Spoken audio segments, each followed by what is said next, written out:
Hi everybody, welcome to Livewire Review. This is our weekly podcast, and if you're new to the channel, we do reviews, we do interviews, we do tech tips, we do podcasts. There's all sorts of stuff going on this channel, so come and check it out. And if you're listening to this on Spotify, come over to our YouTube channel at youtube.com/@LiveWireReview. There's lots of good content there, and there's even educational videos coming soon. So stay tuned for that, and let's get into it. My first bit of news for today is the Ioniq 5N. All the reviews have dropped online, and I'm sure everyone is up to date on how awesome this vehicle is. I cannot wait to get my hands on it. Think about it, it's such a performance bargain. So I'm gonna start off with the price. If you're looking in US dollars, it's starting around $67,500. And here in Canada is starting just over $80,000. So not a cheap vehicle by normal vehicle standards. If you think about the Hyundai Kona Electric, you can get that down near about $43,000, and this one is almost double the price. But what you get for that money is just incredible. It is the performance EV of this decade, I'm gonna say. I don't know what's coming down the pipeline, but for the price and what you get in that vehicle, it's just incredible. Now, the Kia EV6 came out with the GT with 576 horsepower. The Ioniq 5N in normal mode is 601 horsepower, but in that N-Grin boost function, you're gonna get 641 horsepower for upwards of 10 seconds. I've checked out all the reviews and I can't wait to get my hands on it. Like, it's gonna be a fantastic vehicle. It checks all the boxes. If you think about how performance EVs work, I was talking with my colleagues about how some of the different cars they take off and what their fun factor is like to say. If you think about the Tesla line of products, if you've ever driven one, they're one of the most planted vehicles I've ever been in, right up to the limits, right up to that understeer. The thing just grips the ground and goes. So it's a totally different experience than some of the other cars I've driven. It has like a European style suspension with that double ball joint setup up front. It has both the motors tucked in the middle with the battery in the middle, and even the chargers are right over the rear wheels. So it has the handling of kind of like a mid-engine setup, and it's very planted. Now, great handling car, super quick, but it's just missing a little something when it comes to that performance factor. Sometimes when you're looking for a sports car, you're looking for something really fun. And that leads me into the Ford Mach-E GT Performance that we drove on the channel. You'll saw that we had an absolute hoot with that vehicle. It is so much fun. When you take off from a light, all four tires spin, the back end comes out, and it makes all sorts of noise, just like a Mustang should. So unlike the regular Mach-E, the Mach-E GT Performance is a different animal. They really did engineer that Mustang spirit into it. And I know that's weird to say it because it is just a crossover SUV, but driving the regular Mach-E, the long range, and then driving the Mach-E GT Performance, it is a different experience, a totally different experience. They could have set up that MagneRide suspension to have that super planted feel and just have it take off like a regular planted sports car, but they didn't. They decided to make it fun. And so that leads me into the Ioniq 5N. The Ioniq 5N took everything to the limit. You can set up that car in so many different ways. You can drive it like a regular eco EV. You can drive it like a sideways sports car because it has something called Drift Optimizer. Now, a lot of reviewers say there's too many modes, but I think it's the most personalizable vehicle. That's not even a word, personalizable. But you can set it up exactly the way you want it. You're actually gonna have to sit there and spend some time with it and decide, what do I wanna do with the vehicle today? And let's get it set up for that. It kind of reminds me back on Top Gear, the Grand Tour, when Richard Hammond wanted to set up that Challenger, and he wanted to do that the drag strip run. It was such a joke. They said it took him from like sun up to sundown, and it was nighttime before they went to do the drag race because he had to set up the car to get ready for the drag race. I'm sure the Ioniq 5N is no different. If you don't know the modes, you're gonna have to sit in there and get everything set up before you ever set up a race with somebody. But if you think about what you can do with it, with the Drift Optimizer, it does a simulated clutch kick, and it'll kick the back end out and it'll hold you into a drift. Now, the Mach-E can drift, but it doesn't have the settings that the Ioniq 5N does. It's such a performance vehicle. It's probably even more fun than the Porsche Taycan or even the Audi e-tron GT. Now those are serious performance machines, and they are more than double the price. And the Ioniq 5N is just, it's going to be more fun. The way they set it up, one of the best modes they have is that fake dual clutch transmission that they put into it. I thought it was going to be such a gimmick before I saw how it worked, but after seeing people drive it, oh my God, it's so cool. So the way it works is it actually holds back the torque, builds it up, and then it just gives you that simulated clutch kick, and you actually feel it. Your whole body jerks forward. And like Adam was saying in our interview, you got to check that out. I did an interview with Adam Bourgeois, the dealer principal of the Bourgeois Auto Group, and he was telling me about his time behind the wheel at the racetrack. And he said that audio feedback that you get from it, it's just something else. So the way I classify it is we have the Tesla style of performance, where it's the grip and go roller coaster style of performance, where it just grips into a corner. There's no tire noise, there's no tire slip, nothing. And then there's the Mach-E GT Performance, where it's squirrely, goes sideways a little bit as you leave a light, and gives you that fun that'll let you kick the back end out, which is what a lot of people are looking for in a performance vehicle. And then there's the 5N. It's just all those different modes. You can have the fake transmission. You can turn it off and put it into full power mode. You could put it into drift mode. You can decide where the power goes in the vehicle. It is such a performance bargain, and it's no wonder that it won the 2024 World Performance Car of the Year. So now that the Ioniq 5N is out, the Ioniq 6N has started testing at the Nürburgring. There's been some camouflage models seen ripping around the Nürburgring, and I think this is going to be a wonderful sports car option for everyone, because it's going to have all the same options of the Ioniq 5N, but it's not a crossover. It's a car. What a lot of us like is cars. Like, I'm a car guy. So I would be more likely to pick an Ioniq 6N over an Ioniq 5N. Now, keep in mind, the Ioniq 5N is actually going to feel more like a car when you get into it, because they've actually lowered the seats by 1.6 inches, which is a lot. So when you get into it, you're going to feel like you're in a car. It's going to have a totally different experience than the regular Ioniq 5, just like the Mach-E GT Performance is such a different experience than the regular Ford Mach-E. There's a lot of misinformation out there when it comes to how much it costs to drive an electric vehicle. You've heard me talk about it in podcasts before, how Clean Energy Canada proved that a Hyundai Kona Electric was 27% less money to own than a regular gas Kona, even though it was so much more money up front. So the Royal Bank of Canada, or RBC as we know it, has come out with something called an EV cost savings calculator. You can actually enter in a couple of different types of vehicles. It takes you about 5 minutes to do it, and it's going to show you what kind of cost savings you can expect with different cars. Like if you take an apples to apples comparison, like a Model 3 versus a BMW 3 Series, you're gonna find out that the Model 3 is gonna be cheaper to own and drive than the comparable 3 Series from BMW. You can also do other types of comparisons, like let's say the Model 3 versus, I don't know, a Camry hybrid or something like that, and you'll see what your savings are there. Or even if they're just on par with each other. It'll give you an idea of the total cost of ownership before you go to purchase a vehicle. And I think that's one of the most misunderstood things in the car industry is total cost of ownership, or TCO. It's such an important metric you have to do when you're purchasing a vehicle. You have to understand, what is my total cost for this car? Like, for example, back in 2015, I did a total cost of ownership analysis for a Dodge Ram gas Hemi pickup truck. And at the time, it was about $39,000 Canadian.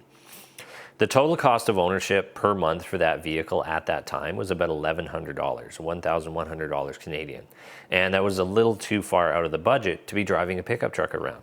Now, you could do a total cost of ownership on the Ford Lightning, totally different numbers nowadays, but if you were to get, let's say, a $60,000 to $90,000 Canadian Ford F-150 Lightning, and then factor in your cost of operating that vehicle, your oil changes, what kind of maintenance you can expect, how many tires are you going to go through, and things like that, and of course your insurance cost.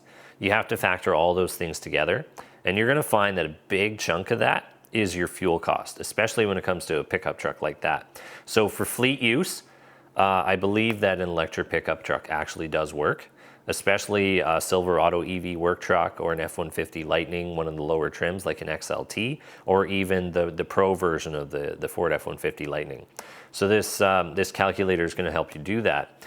So an F-150 Lightning may cost you $400 to $600 less per month in cost to drive it versus the gas-powered version. Let's say you drive the thing all the time and you go through $400 to $600 a month in fuel costs. Now the Lightning or so would probably only use about $50 to $100 in some cases in fuel costs, depending on where you live. So this cost savings calculator is going to be a really good tool. You can find it at the rbcroyalbank.com, and yeah, it'll really help you out. A huge part of the EV experience has to do with the navigation system. You've heard me talk about this when it comes to the Ford $25,000 car that's coming up. Now, Tesla really does have this experience down pat. When you get in a Tesla product, all you have to do is enter your destination and it will route you to the superchargers along the way. But not only that, it actually knows how many cars are at each supercharger. It warms up your car on the way there. And if that supercharger station fills up, it'll let you know either one, how long you're going to be waiting, or number two, it'll just reroute you to a totally different supercharger, which I've actually seen it do on the fly. Another nice thing is their estimates are so accurate that even if it was off by a little bit, it'll still modify your route and add a supercharger to the route if you're not going to make it. But I found they're like within 5 to 10% all the time. They are so accurate. And 5 to 10% is the outlier. When I drive a Tesla product, it is usually within 1 to 3% of its estimate every single time because of all the factors that it takes into that experience. So that brings me into Rivian.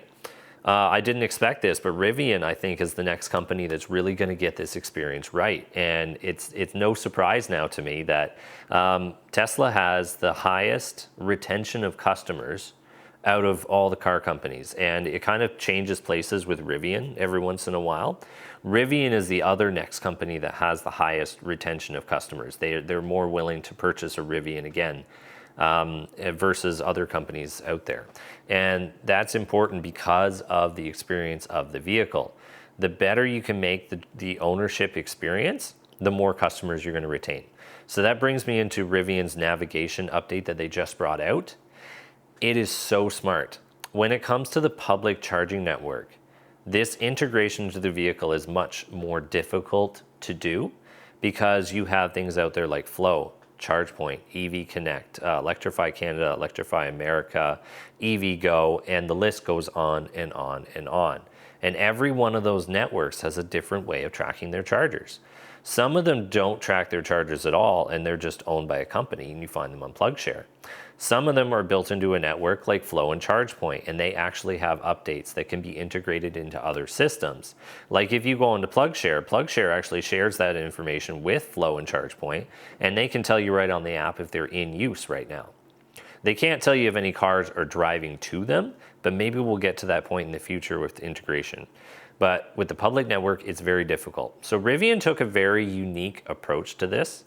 They're adding a grading system for public chargers right in their navigation system.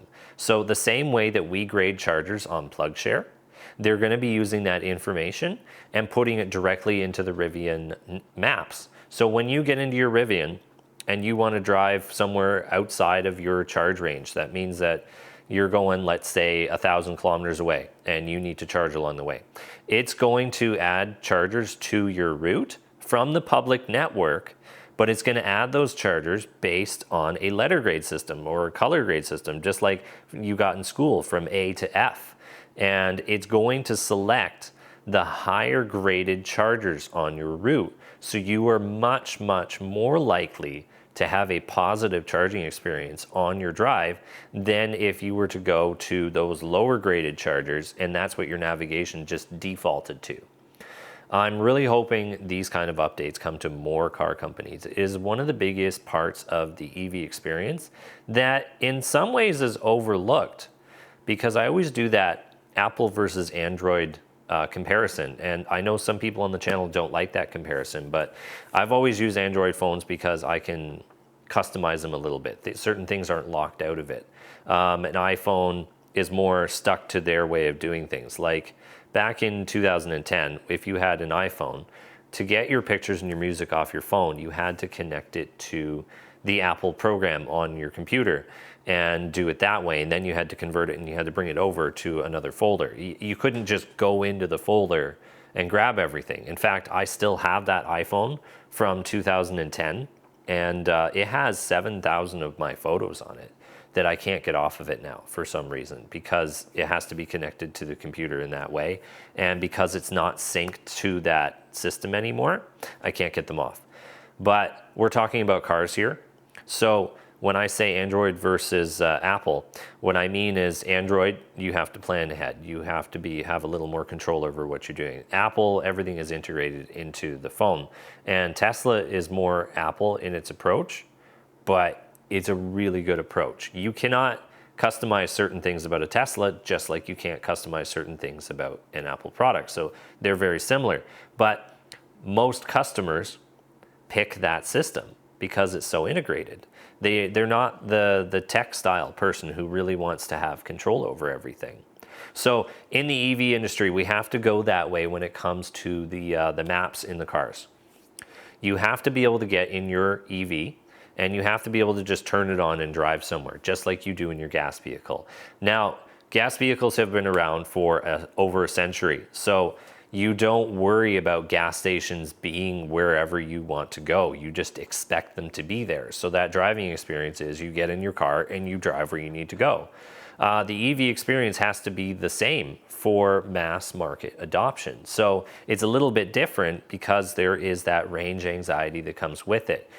Whether you're a new EV owner or not, you want to be able to get in your car and just go somewhere. So in the Tesla, you just get in, you enter your destination. Now in the Rivian, you'll be able to do that. But let's say you got into a Ford Mach-E, let's say you got into a Nissan Leaf, let's say an Aria and stuff like that. They have a navigation system. They do add chargers to your route, but you just have to plan ahead a little bit. With those cars, you're going to want to pull out PlugShare. If it takes you to a charger along your route, you can just look up that charger, look up anything around it, make sure there's other options for you. There is a little bit of planning ahead. And I think Rivian is really starting to take that anxiety out, because you can just do it on the nav. And if you're going to a charger that's been rated very highly, you know it's going to work. So this week I only have a couple of different chargers coming up that I wanted to tell you about, and they are in the East Coast. I seem to notice these things in the East Coast more than I do other places because it's a place that I drive. Amherst, Nova Scotia and Bedford, Nova Scotia are also getting Electrify Canada chargers later this summer. I can't tell you when they're going to be online, but again, it's always awesome to see more charging options coming out. So there was a show in Mississauga recently here in Canada that happened recently. It was called Truck World. And what's really neat about that show is it wasn't just diesel trucks. They had some new technology there. They were featuring EV semi-trailers, semi-trucks, and they also had EV trailers, which is such an interesting concept to me. To strap a trailer to a vehicle and then the battery is in the trailer, it might make long-haul trucking much easier if we have setups like this, because an electric semi would be able to pull up to the dock, do its fast charge as it hooks up to the trailer, and then the trailer also has a charge in it, so it assists the truck, which means you could take your range from the 300 plus miles and you might be able to make it 600 miles. You never know how these trailers are going to work.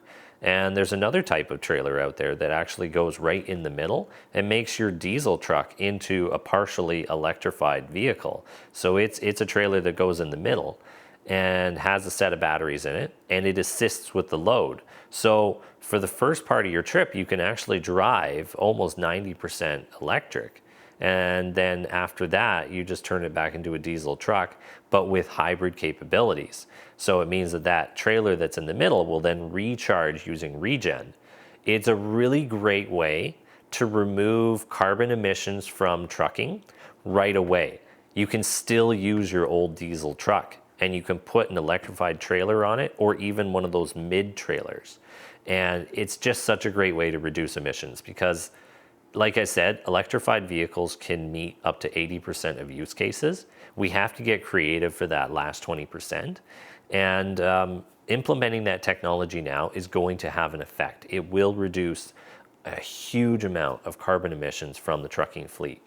And the truck world, they were also featuring hydrogen-powered vehicles. I'd love to see how this technology is going to evolve over the years because most hydrogen is coming from dirty sources right now. It's not coming from clean reformer technology where we're connected to the grid and using baseload power to separate it and to pump it and compress it into tanks on site. So this technology has to evolve. It's going to take some time for this. But I'm just really happy to see that we're still working on hydrogen technology. It's going to be a great technology that supplements electric, and that way we have at least 2 technologies moving forward. And we're also going to have to come out with a third that's probably some sort of liquefied version that uses a reformer in the vehicle to run a hydrogen fuel cell. These are going to be great technologies in the future because if you think about electric and hydrogen, you can only take hydrogen so far into, let's say, the rainforest or a desert or an overlanding experience, because at some point you're going to have to be able to refill a tank in order to keep going, especially with hydrogen. And you can't do that without compressing it so that when you fill a hydrogen vehicle, it goes into a very high pressure tank. You can't just fill that up on the fly. So there has to be a third technology out there that allows for that really long haul that you can just carry a liquefied fuel.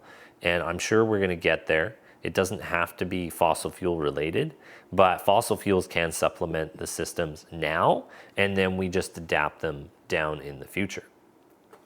So a little bit of Toyota news. Toyota is slowly changing over their entire fleet of cars to almost a hybrid-only setup. I'm not sure how many just straight gas-powered cars are going to exist at Toyota in the future.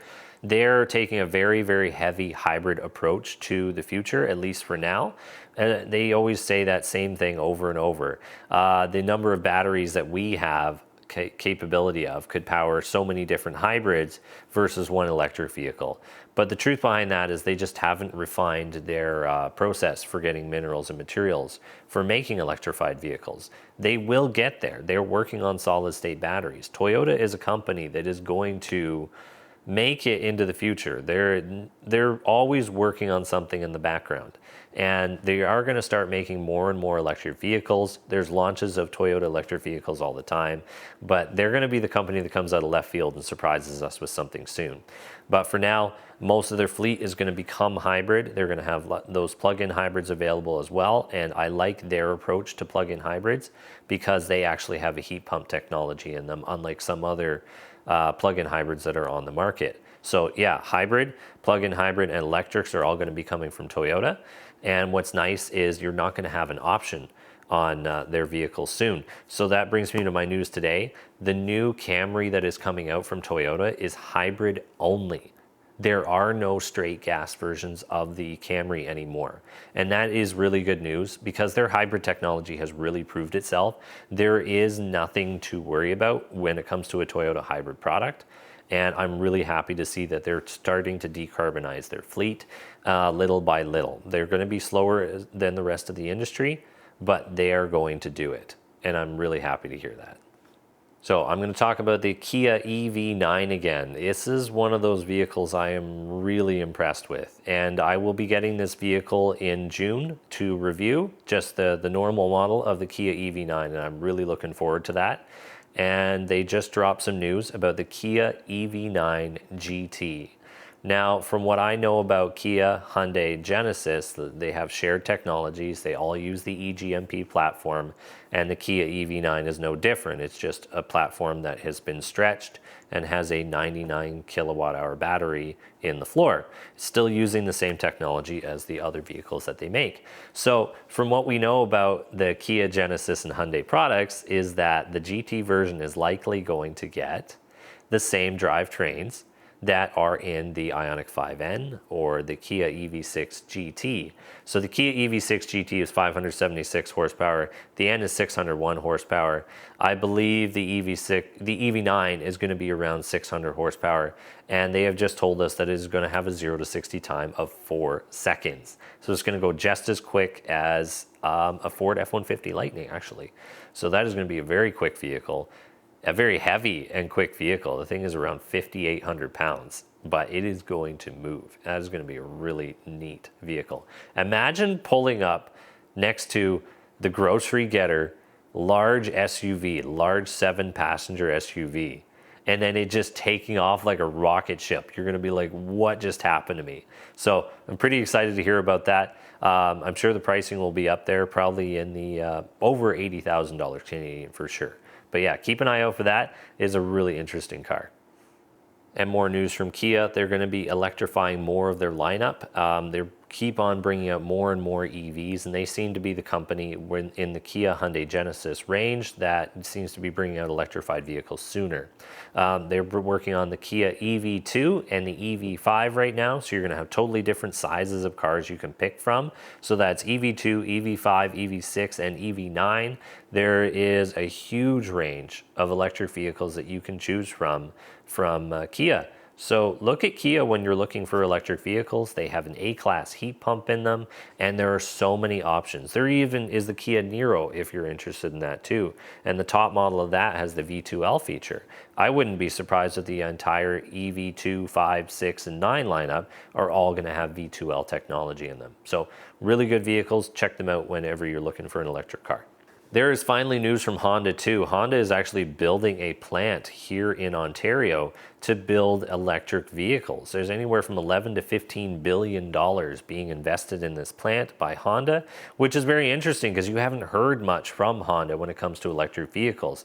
They said, oh, we're going to partner with Nissan now. We know that, to offer some electric vehicles. I don't know if that means that they'll be building Nissan type products with a Honda badge on them, or if they're just sharing the technology and they're going to build their own car.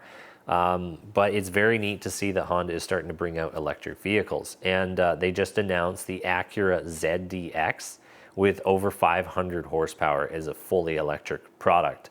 I am very excited to see that. The ZDX was always a very quirky SUV, car, station wagon type thing, but it's really neat to bring it out. It's actually one of their highest horsepower vehicle from Acura, and it's going to be such a neat product. So yeah, Acura ZDX, electric, check it out.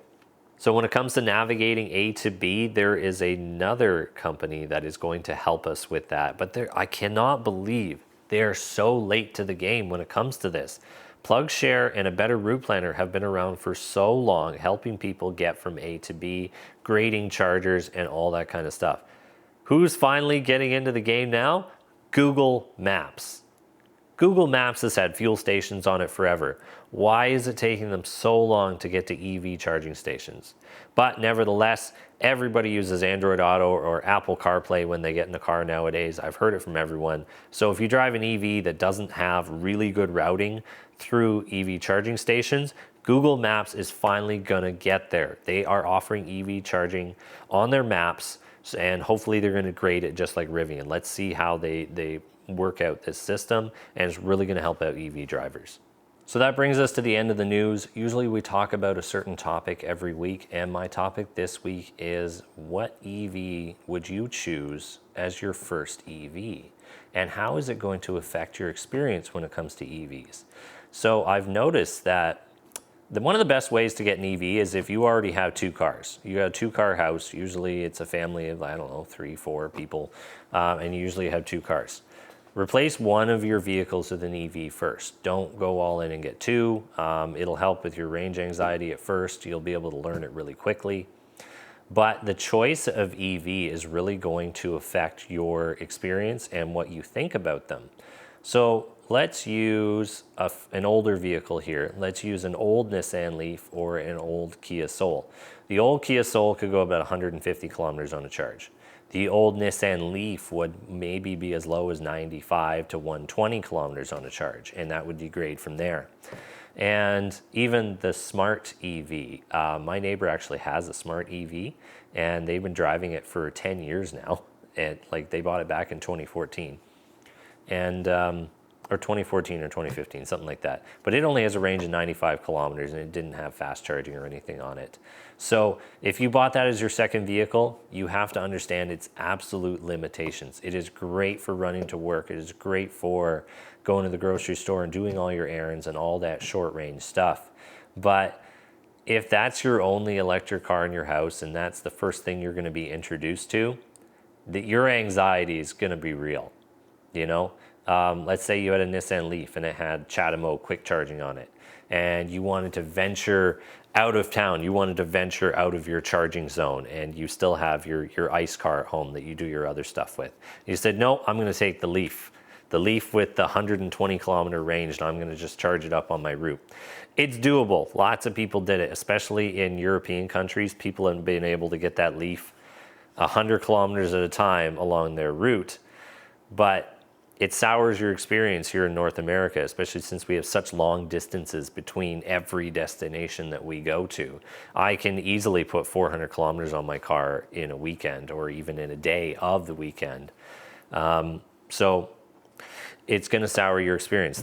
So if you go out of town with your Nissan Leaf and you go to charge it up, you're going to be anxious because you're going to get near zero, and it may affect your purchase decision in the future. And you say, oh, well, EVs aren't for me. I felt really anxious owning this.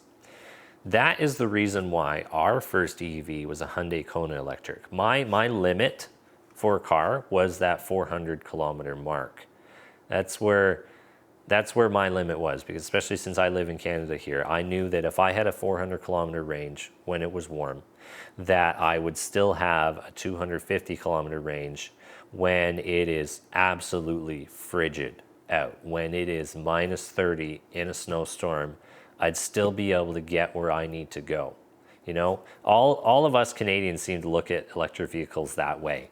So if this is your first electric vehicle, you're going to have a much better experience, because at the time we had an ICE-powered Acura MDX. And in a 3-year period, we only put 4,000 kilometers on that car. So we had an excellent experience with our first electric vehicle, and it shaped our opinion of them. Because that vehicle was able to meet our needs and exceed them, we used it for everything. We have a very positive experience of electric vehicles. But I've seen it before where if you budget it out and you buy the short range EV as your first, and then you try to do something with it that it wasn't designed for, it's going to sour your experience. So by all means, purchase a short range EV, but use it as a commuter car. Don't use it outside of its range. If you buy a long range EV, go on those trips. Try it out. Go to the charging stations. Use them. You're going to get over that anxiety. It works. We didn't actually use a fast charger with our Kona for 5 years. And then we started going down to Oshawa for certain trips. And it didn't quite make it because of the tires I put on it. I put some sticky summer tires on it, and I actually cost myself about 50 kilometers worth of range. So it makes us come up a little bit short. But all it took is 5 minutes at a quick charger on the way home. So again, our experience with our EVs is still excellent, even with the slower charging on the Hyundai Kona.